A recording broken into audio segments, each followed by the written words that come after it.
Hi, welcome to Life Talk Burrito with your hosts, Shreyas and me, Michele. And today we're welcoming our guest, Brittney Swan.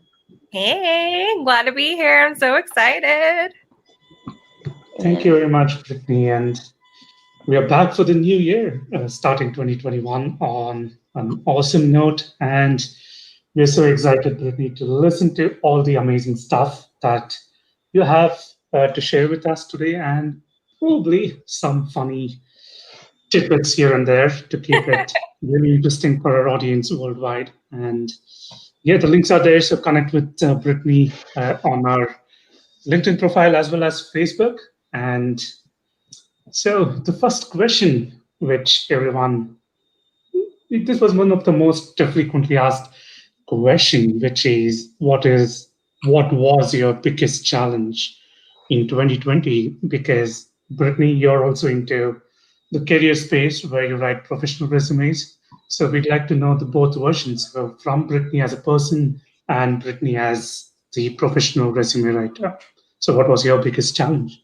Growth in a time of non-growth. So really getting, last year we added 4 people to our team. So it really just came from me to 4 people. So going through a pivotal adaptation in a time of COVID was really hard. And what I had to do is realize that I needed to shift my entire marketing plan because I was strictly dealing with CEOs, executives, and then now I'm getting people from anybody from, we were just talking about this Disney executives to janitors and customer service. So when I added my team on, we really need to focus on how we can leverage all of that for all industries. And we just hit it out with a bang. And this year is no different. We've already landed 5 jobs and it's January 6th. So That's absolutely awesome. I do want to ask everyone who's joining us. First, I want to say thank you for joining us, and make sure you comment. Let us know where you're coming in from, and if you have questions, make sure to drop them because we will give Brittney an opportunity to answer any questions you have. Again, she does resumes, cover letters. She does coaching, career coaching. What else you want to add to that? I even do ghost applicating, which is like my favorite thing. It's usually for my C-level executives, but I go on to their LinkedIn or career sites and I pretend like I'm them. So I'm like, hi, my name is Todd. Here, I just applied for this job. And then I go back to Todd or Mary and I'm like, okay, next week you have this many interviews. But most of what Swan's Resumes does is I work with Google, Apple, YouTube, Cisco. I help streamline their recruitment processes. I talk with their executives. Most of our work was in that. And then within the next 5 years, we really bumped up our secondary income with resumes. So even though I've been doing this for 17 years, utilizing the recruitment experience to heavy hit these resumes has been crucial because I see a lot of resume writers out there and they're great. They make the most beautiful documents. However, as a recruiter standpoint, we spend 25 to 45 seconds on this document. I formulate it for recruiter and I formulate it for online ATS systems. Boom, you're golden. But a lot of people, they pay like $500 for these documents and all they are really pretty documents. So we offer a lot of coaching, a lot of insights, but we also do document work, state documents, graduation documents, all of that good stuff. Awesome. And if you want to find Swan's Resumes, it's swansresumes.com. Going back to the first question you answered for Shreyas about the challenges you faced, what kind of life lessons have you learned from those experiences in 2020? It's okay to say no. I'm such a yeser. Yeah.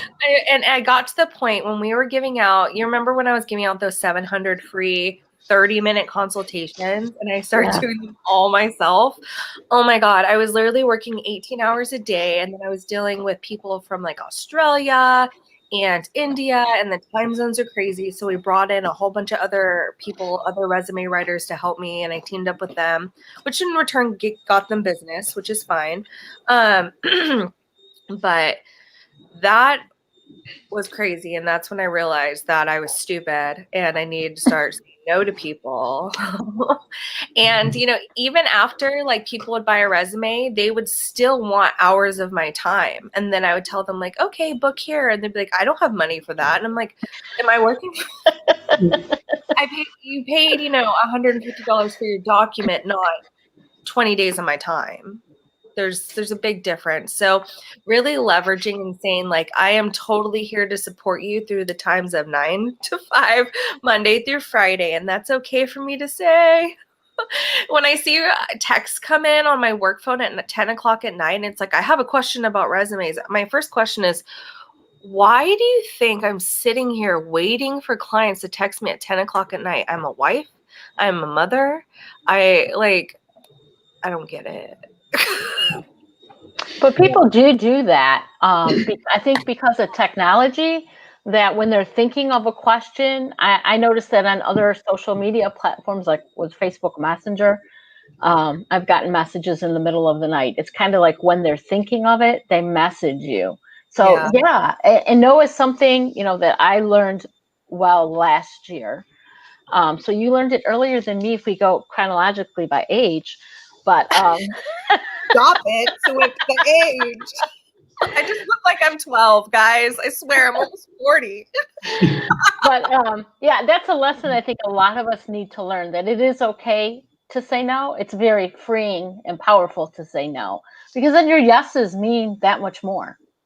Yeah, I spend a lot of time on these documents. So like on a minimum, even on like the basic customer service resume, we spend 2 hours, okay? Because most of our time is getting the information for the document, not actually writing the document. Like we pull job descriptions, we get rid of all the company lingo, we figure out, okay, what are the prime, qualifications at this document? How do I relate them to this person? It's a process. I really care about, getting this, especially on the first time, because that's my time, a heavy hitting document for this client. And when they ask me for discounts, or they are taking up my time and not caring, it really makes me feel like they don't appreciate, I know. I have a good skincare routine, guys. Talk to Michele about it. But it's been really hard to say no. And sometimes I felt really guilty. And honestly, out of that guilt, I've really asked myself, well, what can I do? Which I teamed up, with the other countries to help. And then the sponsorship program, people have been contacting me to sponsor fellow peers or people who are just absolutely in a critical position, been out of work for 8 months, crying on the phone to me. And it's really hard for me to say no, but that's 3 hours I'm taking away from my son. So if I have 20 people asking me for the same thing, that's really days. And I'm just like, if I didn't have to make a living, if I wasn't my only income, I would do it in a heartbeat. But at some point, there's some people that can't afford it, that act like they can't, or want a discount just because they want to see if they can get one and don't really need critical help. So it's been a journey. I'm like, really, you need critical help? You're a CEO of an actual company that I know, not a freelance. And he's just like, well, I was just wondering if you had deals. I'm like, oh, okay. No. I'm not a Pizza Hut. Yeah, that is a pain when we are into coaching. But just a while ago, you mentioned about bringing in a couple of people into your team. So how easy or difficult was it to approach them for a collaboration, especially since the time was very challenging and the pain for any coach is the pricing. So was it very easy, difficult, or how did you manage to do all these things, especially considering the times were not in anyone's favor? It really depends on the client and their situation, but I always give out my time. if people message me with questions, I'm not going to be like, I'm not answering your question unless you get time with me. If they ask me like, hey, can you look at this job description to see if it's fake? What is that really taking me 2 seconds? I literally can look at a job description, scroll, and be like, fake. Like, and that's because I've been doing this for 17 years. It will take them like 30 minutes to review and be like, what about this? Because they don't even know what they're looking for. It takes me 2 seconds. So offering these like, yeah, I can answer that for you, or I can do this. I'm building that trust with them. So when they're really at that point where they're considering, do I want to invest in this? I have that trust for them where they're like, okay, this lady actually knows what she's doing.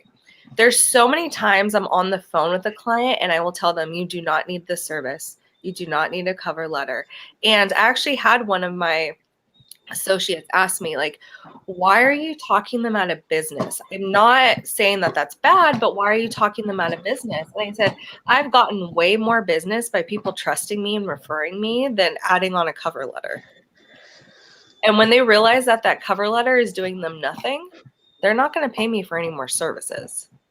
So if I honestly see that a client does not need something, I will tell them, because that is a huge reflection of me. And when they get the job, that's another reflection. Well, I call that integrity. Right? I don't know that word. Professional integrity. Is right. it on discounts?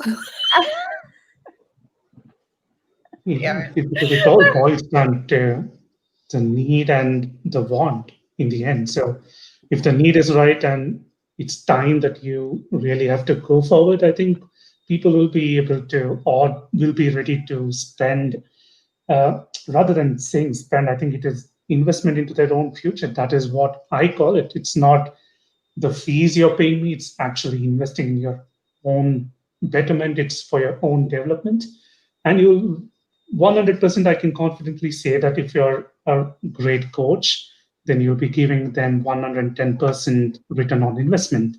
Yeah. And I've seen Michele do her coaching, and I've talked to you, if not that deeply, but I still do know that you value your work so much. So, what is your take on that when people come and ask you, and it's not usually a 10% discount. The discounts that they ask is usually on the heavier side. So how do you deal with all these things? If people come to me and they're legit asking of like, hey, I just got laid off. I really can't afford this. Do you offer assistance on anything? I'm going to answer them right away and be like, actually, I have a sponsorship program. I can add you to the list. This is what I can do. In the meantime, let's set up a free 15-minute chat. During that 15-minute chat, I'm giving them as much information as possible to do it on their own. But when they do get to the point where they can use me, they will. So when people ask me for discounts, I don't automatically roll my eyes and get mad, because it really depends on the situation. I get mad when people are literally, quote unquote, yo, bro, 2 for $75, your prices are steep. I'm like, yeah, that's because of who you are. Like, I'm sorry, but even if you were to ask me a little nicer, like I could give you more information, but this was not someone in a critical crisis. Like, you just had to funnel out who is legit and who is not. And I can only tell that by people who actually book a consultation with me are usually the ones that are serious and take my free time.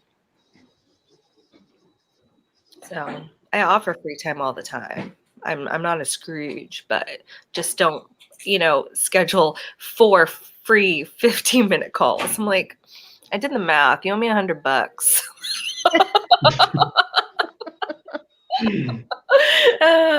Math is not on my plus side, but I can do it. Very good. Yeah. It's like I spend on average 3.5 per client hours. 3.5. So when I only charge $150 for those 3.5 hours, I can tell you that's below market price, because a lot of people are charging $300 to $500 to get past the ATS software, which is not even a thing. Like, again, you're just paying for a pretty document. It sucks because you're not going to get a job. You got to get to somebody. That's all, guys. With your resume, it's literally to get to the first interview. And then after the first interview, your resume becomes not like it's non-existent. From the second interview on, it's all about you and your personality and how well you can get well with the team. And when you are asked a difficult question, how do you adapt, or do you get closed off and slightly frustrated? I've seen executives get so frustrated at a question, and I'm like, ooh, no. Right? Well, that's another thing that you help with, though, too, right? Interview coaching. Don't you do that? Yeah, I do. And it's honestly my favorite thing, because it honestly just becomes like I could feel the weight lifting off them. I did 7 last week, and I had one client that he was so nervous. And after I talked to him, he was like, I got this. This is so great. I texted him before his interview. He was like, I got this. He's already in his 3rd interview with the CEO. He's doing great. He's already gotten 3 callbacks. And you know, what you have to do, guys, is so many people are focused on saying the right thing that it becomes ingenuine. And when I see someone's being ingenuine during an interview, it is a red flag for me, because I'm like, okay, they're basically telling me what I want to hear instead of showing me about them. And that becomes like okay, this is a robotic. You're very nervous. This is not the client that I want to react in this way if I give them the job. So when people ask you, like, what is your biggest weakness? That's a red flag question. It's a behavioral question. I do it for many reasons, because if people say, like, oh, sometimes I'm passionate, that could lead to, actually, I'm aggressive and I yell at everybody. So, you know, you have to dig a little bit deeper. But the best way to answer that question is, if they ask you what's your biggest weakness, say interviews. It's my favorite answer. Just be like, right here, right now, bro. How am I doing? Like, say interviews, and I guarantee you it will soften the room. And it will show your personality and that you're here. And, you know, they'll ask you questions like, tell me a time where you disagreed with your supervisor. That is a huge question, usually a mid-level executive, because they want to see, you know, you're going to be directing a team, but you're also going to be coached by a high executive. How will you take that? And the best answer to that is to chuckle and say, who hasn't? And then say, it's all in how you handle it. And honestly, that's how I've learned the most. If they ask you about a background you don't have, that's one of the reasons why I wanted to apply. I have not been able to scratch that surface yet, and I'm really excited to get a chance to do so. If I got the job, what would be my journey in education? And then that tells me, okay, they're fully aware that they're not fully, you know, qualified for this job, but they are willing or already taking the steps to realize that, and this is what they want to know. I will totally hire someone who's driven versus someone who automatically thinks they got it in the bag because they have a bachelor's. I can tell you that some people with the highest education are the laziest hires, because they assume that they deserve the job versus someone who's completely driven and really wants the job. So it's honestly, behavioral questions will get you. It's not really the qualifying questions. It's the behavioral questions. Because your resume is already should have already qualified you, correct? Yeah. And a lot of people think that we read resumes to see if a candidate's qualified. We scan the resume to see if the person's qualified, and then we read it. We're not going to read 3 pages. Yeah. I'm not going to read 3 pages to see if someone's qualified. I have 25 to 45 seconds. Get all of your qualifications to the top portion of the page before your professional experience piece. I say this all the time, but your professional experience piece, I don't even read, especially when I'm at Google, until I'm on the phone with them. And then I'm like, oh, tell me about your HR position at Apple. And then I hear how well they speak about themselves. Does it align to the job description that's open, and make sure they're not an absolute jerk before I hand them back to the company. So in that sense, I asked the behavioral question, but if I picked up the phone and called a candidate, it's because I already see them as someone qualified. I am just cementing that before I send them over, but I am never going to call a candidate to see if they're qualified. I would have to do that for 1,000 people every day. So we scan resumes. This one looks qualified. Okay, now I'm going to take the time to read it. Like, some people will submit me 6-page resumes. I'm like, well, obviously that's more of a CV, but I'll be like, no, I'm not going to read this to see if you're qualified, dude. You need to get your education to the top, certifications to the top, all of your technologies to the top. The first thing you see on a job description must have this amount of years. Your first sentence, dedicated, blah, blah, professional with this amount of years. Without even reading your document, I could be like, okay, years, education, certifications, check, check, check. Let me call this person. That's literally how it is. And if you make it faster for me to do that, I'm calling you faster. You mean you're not supposed to write one resume and just send it out to like 200 people? Oh, no. And that's when people get frustrated. And the problem is they get in these modes where they're like, yeah, I could do that. Yeah, that's something I can do. I could totally transfer to another state. But when you actually are looking from my point of view, do I even allow out of state relocation? Do I have the budget for that? Is this person even showcasing their resume that even show half of the qualifications within it? Is this resume still, is this job description still even open? It's been open for 45 days. Actually, no, they're just taking this time to collect your information to sell you farmers insurance ads. So have you got those emails where they're like, oh, we found the perfect job for you. It's in sales. And you're just like, those are all automated. They're usually from Indeed. And when you apply for a job, you'll start like putting all your information, and then it'll say like, okay, now click here if you want to apply. And you're like, what the hell was that then? That was them. You just signed your life away. And you're getting all the spam. So Indeed has collaborations with third-party companies that generate legit job descriptions, and then they keep them open once they're expired, and then all that extra information is sold to third parties based on your address, your email, and then a lot of insurance companies have contracts with them, so then they sell that information. It's just a big money pit for Indeed. And a lot of people would be like, Indeed scraps their websites. This is bullshit. I'm like, that has nothing to do with expired job descriptions. They're legit websites, people, but they're expired. They're no longer active. And you're literally applying to something that is going to nowhere. So yes, technical recruiters, they scrap their websites. But as a hiring manager, none of them are legit. So stop arguing with me. I've been doing this for 17 years. So I have a question. So if I had decided to use Indeed to look for a job, yeah, and I find something that I feel I'm suited for, I have the experience, the qualifications, whatnot, in a place I want to work, it's best to go look at that company site to see if it's posted. Yes? Yeah. And if it's not posted, it's probably closed out. There are, and this is why I love following recruiters on LinkedIn. Some of them will post it like, hey, this just opened up, and they will post it under their profile while the IT team or hiring team is putting it on the website. So a lot of people can actually check out the job before it's even posted on the website. So as long as it's coming from the actual source via website or person directly that's posted it, obviously that's legit. Yes, LinkedIn does the same thing where they have expired things. It's just less because they have a whole team hired to weed it out. And they also have a different agreement policy with their vendors. So you'll see less of it. You won't see none of it, but you'll see less of it here on LinkedIn. Glassdoor is amazing for salary checks and checking on the company reviews. But again, it's not a great source for job descriptions.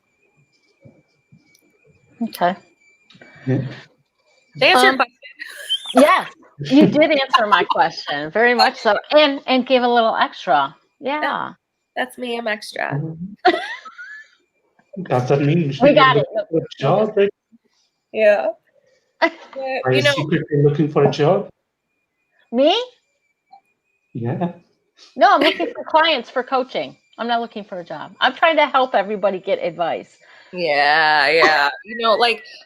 Some people come to me and they're like, I don't even know where to start with writing a resume. And honestly, it starts with you pulling job descriptions first. A lot of people will start writing their resume and then pull job descriptions. They're having to go back and just pull job descriptions, start reading them. Then you can be like, okay, out of all of these 5 job descriptions, I keep on seeing this phrase portfolio management professional. I need to have that in my resume. I keep on seeing that I need to have B2B, B2C, and P&L background. Okay, so those phrases need to be in my resume.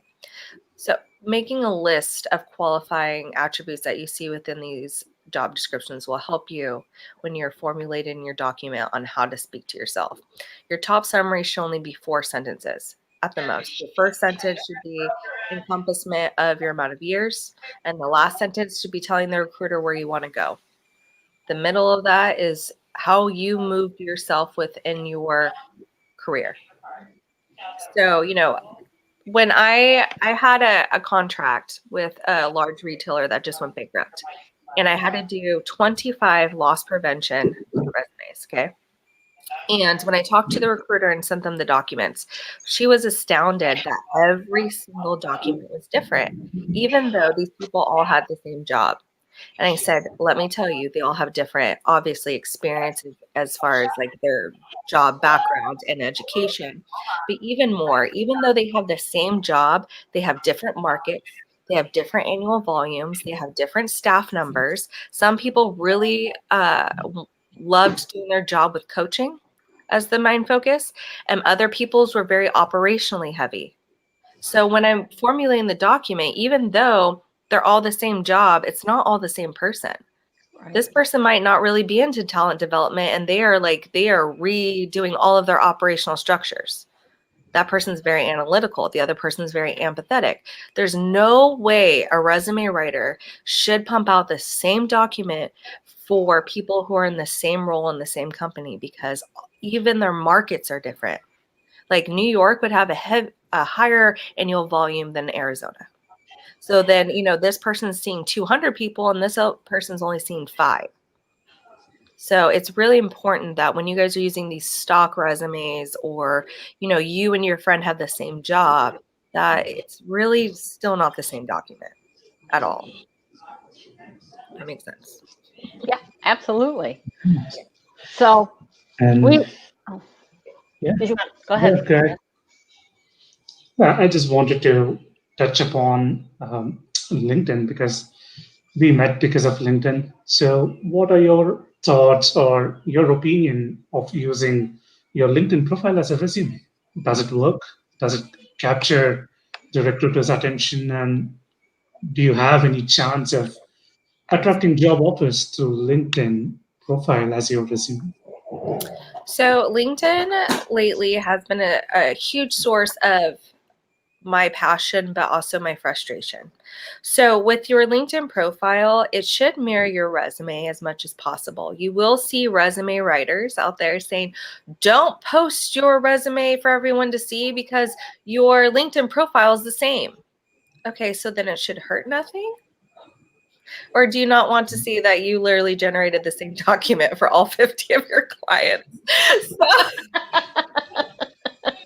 I'm always like, you can put it up there or not, but honestly, you can put it up to your media file, but it is a red flag if you don't want your current job to know that you have a brand new spanking document on your profile. That's when I would say, like, take it off. But it's really funny to me when I see resume writers so against it. I'm like, it's literally does nothing. Like, you're being shady.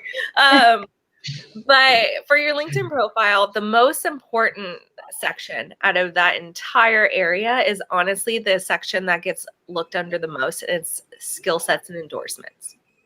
It's a ATS hub, meaning that there's 50 total. You have to manually enter them. So when you're pulling job descriptions, those words I said, like C-level partnerships, B2B, B2C, when you are applying through LinkedIn Quick Apply, it actually scans your skill sets and endorsements hub.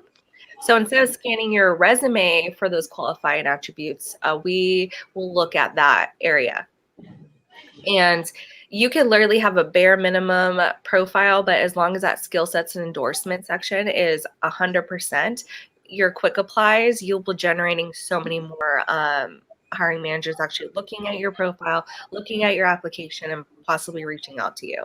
But honestly, that skill sets and endorsement section is killer. I'm a professional. I do people's LinkedIn profiles all the time, and it still takes me a full hour from front to end to redo someone's LinkedIn.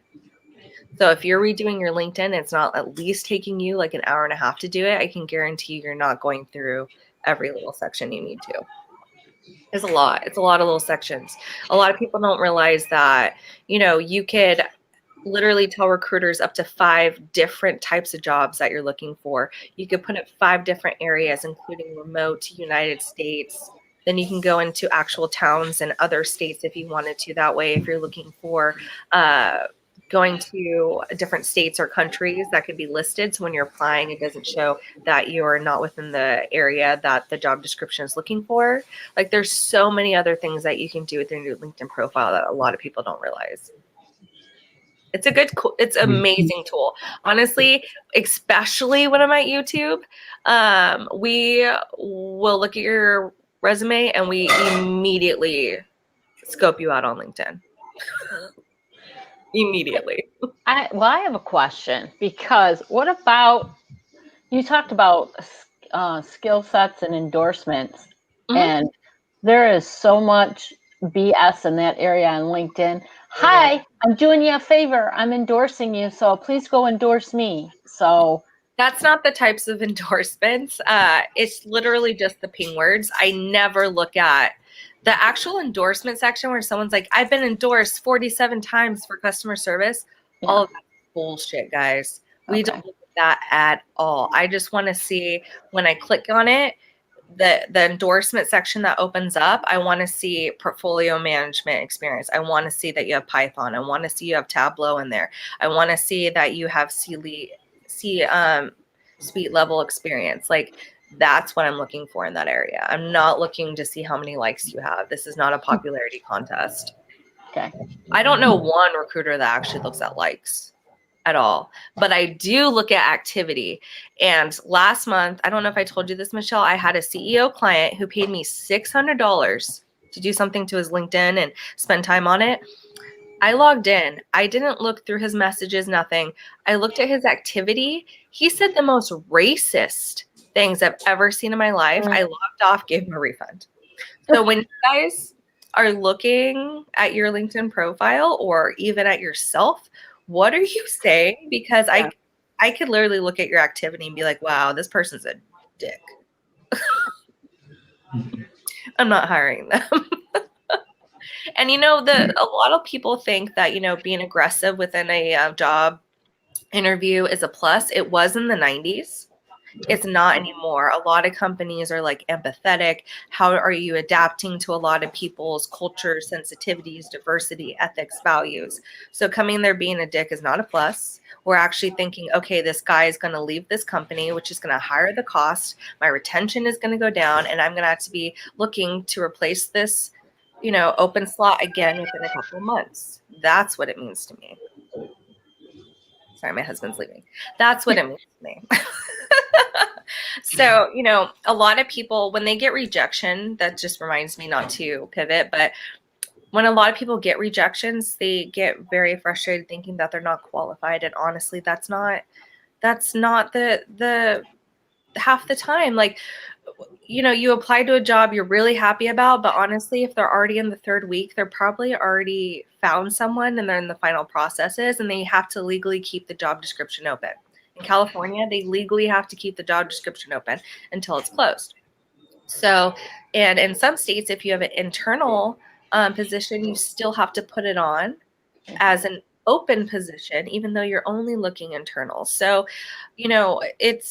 there's so many things out there that are saying like, oh, sorry, we went with another qualified candidate. That's literally cost. Relocation standards. They're already in the final processes. They're only looking internally. They're only gathering resumes to see their market base and where they should expand and where they would find top talent. There's other things that are not you or your qualifications that you literally have no control over. So a lot of people come to me who are sad and defeated. I'm looking at the things they're applying to, and I'm like, okay, you haven't followed up with any hiring managers. You haven't sent any personal. All the jobs you applied to are 10 hours from you and all expired. Like, it's just think smarter, not harder, honestly. And a lot of people don't realize that these are even things. So Melinda says, when someone tells you no, this is your opportunity to negotiate yes. Do you want to comment on that? Yeah. In some companies, once you receive the final no email, it is what it is, but you can still ask, like, why? You can still ask for feedback. Some companies like Amazon, they don't provide feedback. They don't. And yes, some of it's legal reasons and they get a crazy amount of applications, but they don't provide specific feedback. One, because it can get them in trouble if they say the wrong thing. And two, it would be crazy if they did, I'll tell you. Because when I'm over there, it's so crazy. So, negotiating the yes would be like, okay, is there anything that I said that would make you believe that I wasn't, great for this job title? And usually they'll provide you feedback, and that's your time to swap around and be like, oh, I'm sorry that I gave you that impression, but actually X, Y, and Z. That would be more of an interview question, though. So at the end of the interview, you ask them, is there anything they've said during this process that made you think that I'm not the complete fit for this position? And that's your time to turn maybe their no in their head into a yes.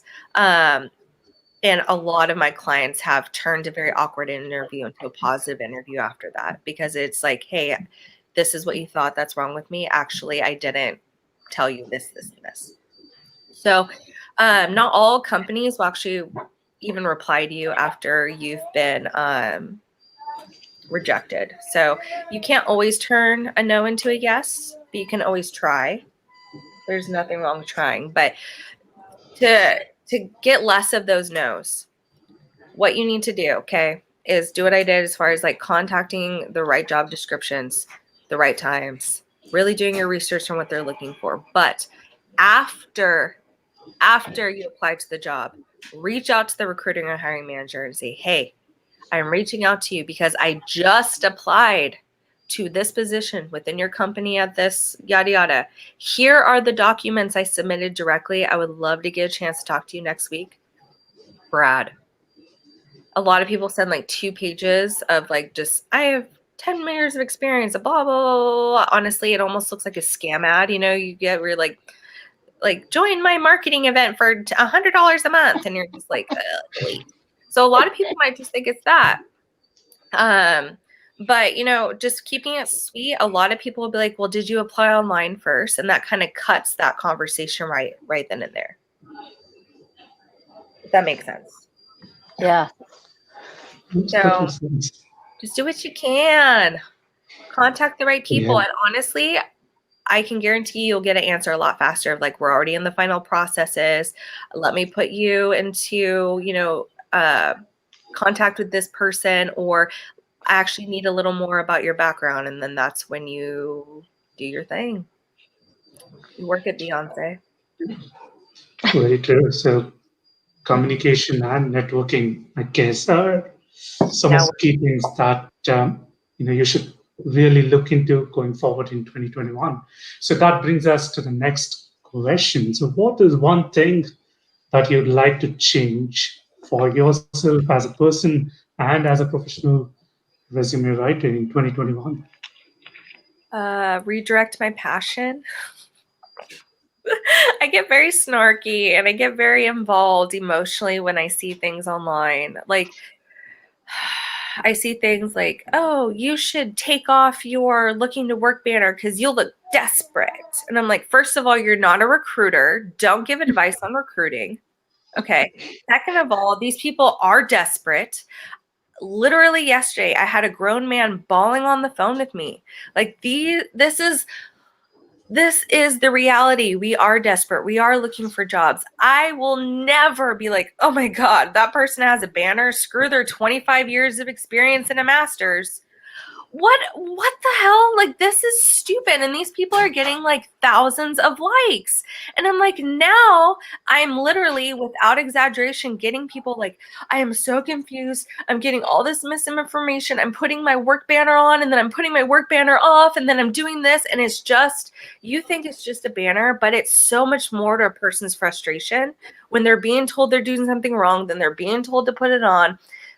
And they think that since these people are getting thousands of likes, that it's legit feedback, and it just drives me crazy. And I get a lot of haters that are like, wow, you're rude about this. I'm like, I'm rude about this because I have a single mom on the phone bawling to me because she's taking her work banner off because someone told her she looked desperate.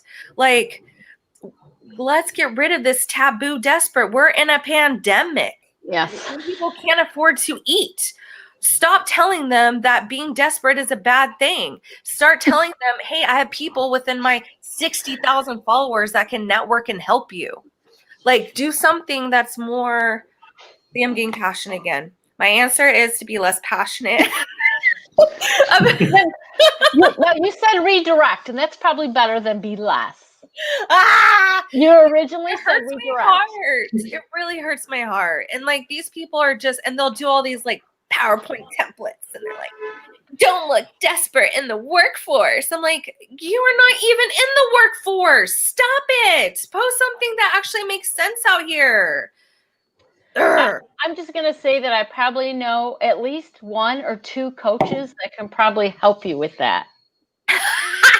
What about with my road? Right here. Oh, I just really care about my clients, guys. And I know that's like an eye roller, but I really do. I cry with them when they get jobs. I scream in the house. I scared my dogs like the other day.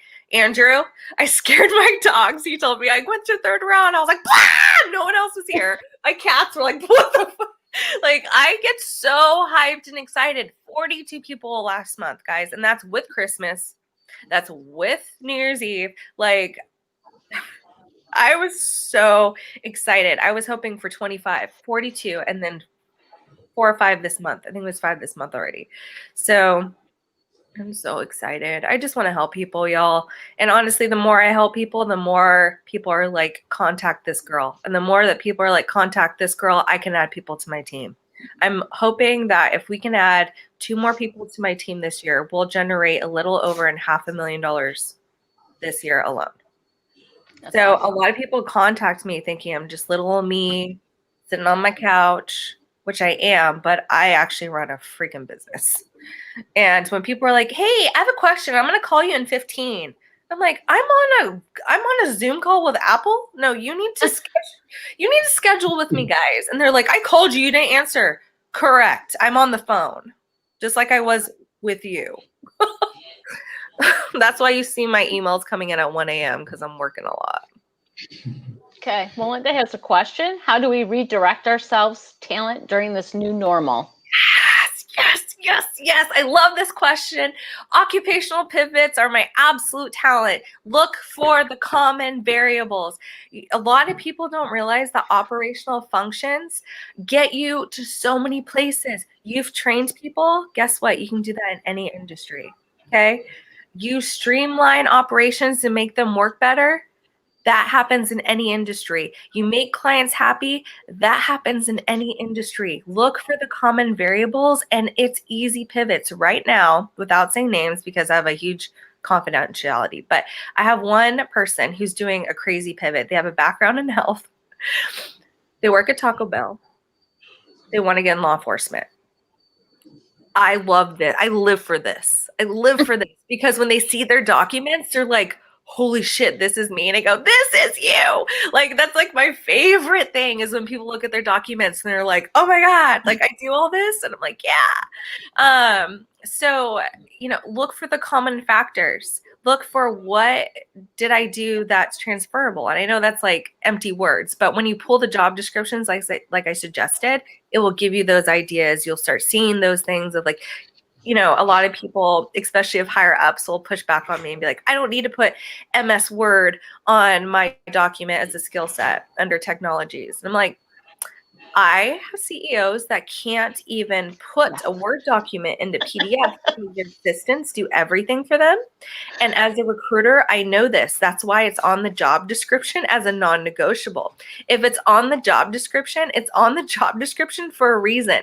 Not for you to assume that you don't need it on yours because of who you are. But, it's just like, if it's not that big of a deal, say you know it. Just say you know it. And guess what? It's a ping ATS. So if I want to look at all my CEOs who know Excel, I'll put Excel, this amount of years, enter, yours will pop up. That's how it works. So if you don't have it, you're not popping up and you're not getting calls and you're not seen as qualified. Put damn MS Word, uses MS Suite 365. That's the ATS ping. You know Google Docs, it's called Google Analytics in the ATS ping. Utilize your tools. So we take 2.5 hours, guys. It's not a 30-minute process. All right. So Brittney, you've shared a whole lot of tips, too much to take away. And I know you're a very busy coach, so we'll end up with this one last question.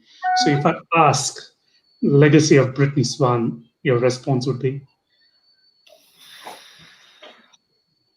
I really started this company up as a nonprofit. We started helping college students. We started doing a lot of events and putting bands together, and all the money would go to cerebral palsy or breast cancer. And each month we would pick a different one. And I really want to get back of my legacy of having that foundation. So once I think we generate more on my team and I can get less of the actual writing and more of the CEO work, I would love to start focusing my own time and my own legacy on the nonprofit area again. A lot of ours was in animal welfare, which is why I have a farm. We only saw one dog. Okay, well. Great Pyrenees, Great Dane, 2 cats. And that's, I honestly, I'm the happiest not when I get new clients or money. Obviously, that's why I do things, is to fund my family. But these wins, like, they really get me up in the morning, guys. Like on Mondays, when I get texts of just like, I got a call back, that really wants me to take my next call. Because I'm like, this is going to happen to you. And when I have someone crying on the phone and they can't trust me yet with their documents, and I'm like, I just worked with the executive Disney, or I just worked with an operations CEO of Tenet Healthcare, or, I streamline functions at Google. Like, these are things that I could talk about to ease their mind, but it's not really until they work with me that they're just like, okay, she's answering my questions. Any things I have questions about, she's actually telling me why. I'm just not like, nope. I'm like, no, because this is what they're thinking. It's an educational process. And if people don't ask me questions when they hire me, it's like my least favorite thing, because I don't really feel like they're taking in what I do or appreciating how much work that I put into these documents. Like, you'll also see when I do a document, every single sentence will never start the same way. So as an I flow going all the way down, it will be completely different words instead of manage, which I see millions of times a day. It's supervised, supported, dedicated. Like, I'm actually continuing to read something different. Then I break it up with bullet points. It goes to the strategic I flow all the way down. If I have bullet points that are just all the way down, my eyes, after the 300th time of seeing these, I'm just going to start scanning. So as a recruiter, I know I need those iFlow pivots. I need to use those real estate. I need to make sure that I'm not having S's all the way down, M's all the way down. Like, these are things that people don't realize that I take into account on top of just finding them a job. I spend a lot of time. My assistant, and sometimes Ren hates me, because Beck and Ren, sometimes they're like, I remember Ren told me, she was like, wow, you're really detailed on this. And I was like, if no one else is going to be, then who else than a resume writer? That's all I do, is dedicate my time and make sure. So yeah, even sentences will not even be the same way all the way down. So it's a process, guys. If I had to give you any feedback about everything I said, if you don't want to pay someone to do it, even though it is a good investment, and you'll see that once you get it paid done once, you could use it for your entire career and just add and change to it. But focus on pulling the job descriptions first, and focus on what they're looking for, and then how you should apply it. Because a lot of people think like, I'm an SME in my, industry. I automatically know what they're looking for because I'm the expert in mine. It's not true. It's not true. You're not the expert in mine. I know exactly what I'm looking for and how many seconds I need to find it. You're my dog. Hey. Stupid. Come here. Sorry, Awesome. guys. Have a great day. Totally understandable. They're puppies and they're loud. It's totally understandable. And yeah, so thank you very much, Brittney, for taking time off. I know you're very busy, in high demand, and the tips you just gave away, I think people can really find if they watch the replay, they'll have lots to take away. And it's been an absolute pleasure to have interviewed you, have you on our show. And also going forward, I think we'll have some more collaborations in the future as well. Yeah, I would love to get on your guys' podcast. I love your guys' show. Every single person you've had on has been just like so informative in different ways. And I just appreciate the partnership. I appreciate all your guys' comments. Reach out to me. Let me know if there's anything that stuck out to you, if there's anything that I need to talk about more that didn't make sense to you. I want to make sure that I'm coming off clear to people because I'm only here to help. Awesome. And follow or connect with Brittney. I have her a link to her LinkedIn profile in the comments. So look her up. She shares a lot of great tips. Thanks, guys. I appreciate you. Thank you. Thank you. Have a great, I think it's morning and afternoon or night from. It's late night for Shreyas. Oh, I forgot. Yeah. So I'm almost entering a new day in half an hour. So have a great day, evening, afternoon, from wherever you are, and stay tuned for our next episode. We'll have some more interesting guests lined up who will share all they have to share, all they know, the knowledge, and it will be certainly insightful for everyone involved. Thank you. Thank you. Bye, everyone. Bye. Yes.